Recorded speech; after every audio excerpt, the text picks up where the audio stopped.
चौथे टेस्ट मुकाबले में आखिरी समय पर इंग्लैंड के खिलाड़ियों ने जो हरकत की है, 5वें टेस्ट मुकाबले से 4 खिलाड़ियों को बैन कर दिया गया है। इस पर हम बाद में चर्चा करेंगे, लेकिन उससे पहले नज़र डालते हैं भारत के उन महान बल्लेबाजों पर जिन्होंने इस टेस्ट मैच को बचाया है। जी हाँ, भारतीय कप्तान शुभमन गिल और केएल राहुल और उसके बाद रविंद्र जडेजा और वॉशिंगटन सुंदर, सब कुछ झेला इन्होंने।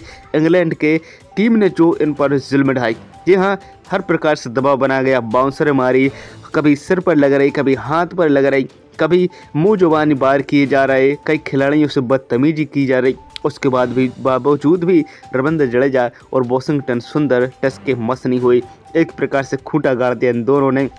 और उस समय पर जब भारत ने 0 पर अपने 2 विकेट खो दिए थे, किसने उम्मीद की होगी कि भारत 4 ही विकेट खोएगा और 5 सेशन बल्लेबाजी भी करेगा। गजब की बल्लेबाजी की, जो गिल कहा जाता था कि ओवरसीज कंडीशन में बल्ले से रन नहीं बनाते, सेना कंट्री में एक भी शतक नहीं है। इस टेस्ट सीरीज में 4 शतक ठोक डालते। वो केएल राहुल कहा जाता है कि शुरुआत अच्छी करते हैं, लेकिन जैसे सीरीज आगे बढ़ती है केएल राहुल की फॉर्म डिप होती चली जाती है। लेकिन केएल राहुल ने जिस प्रकार की बल्लेबाजी इस सीरीज में वाकई काबिल तारीफ है। और कहां पर ये मुकाबला खड़ा था जब 0 पर 2 विकेट भारत ने गंवाए थे, किसी ने भी उम्मीद नहीं की थी, क्योंकि जयसवाल और साई सुदर्शन बिना रन बनाए पवेलियन लौट चुके थे।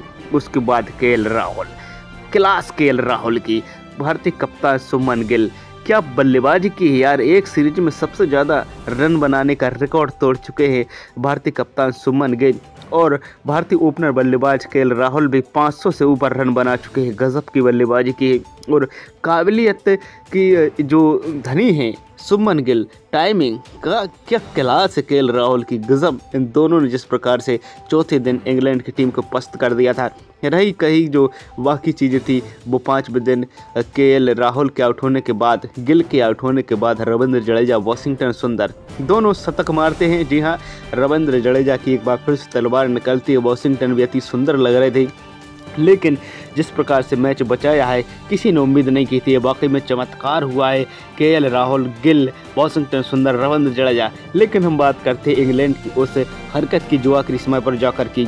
हम सब जानते हैं कि रविंद्र जडेजा, वॉशिंगटन सुंदर ने इतनी शानदार बल्लेबाजी की थी और वो शतक के करीब थे, तो ऐसे में क्यों नहीं चाहते वो कि अपना शतक कंप्लीट करें।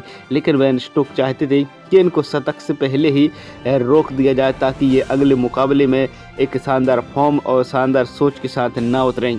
तो बेन स्टोक की इस प्लानिंग पर पानी फेर दिया रविंद्र जडेजा ने कहा कि मैं इस पर कोई फैसला नहीं ले सकता, क्योंकि मैं इस टीम का कप्तान नहीं हूं और ना ही मैं इस टीम का कोच हूं। तो आप वहां से डिसीजन आने का इंतज़ार करिए, तब तक आप बॉलिंग करिए। जिसके चलते बेन स्टोक नाराज़ हो जाते और उसके बाद सारी टीम इंग्लैंड की भारतीय बल्लेबाजों को अनाप शनाप बकने लगती है, जिसका नतीजा ये होता है कि एम्पायर को भी बीच में आना पड़ता है और इन दोनों पक्षों को समझाना पड़ता है।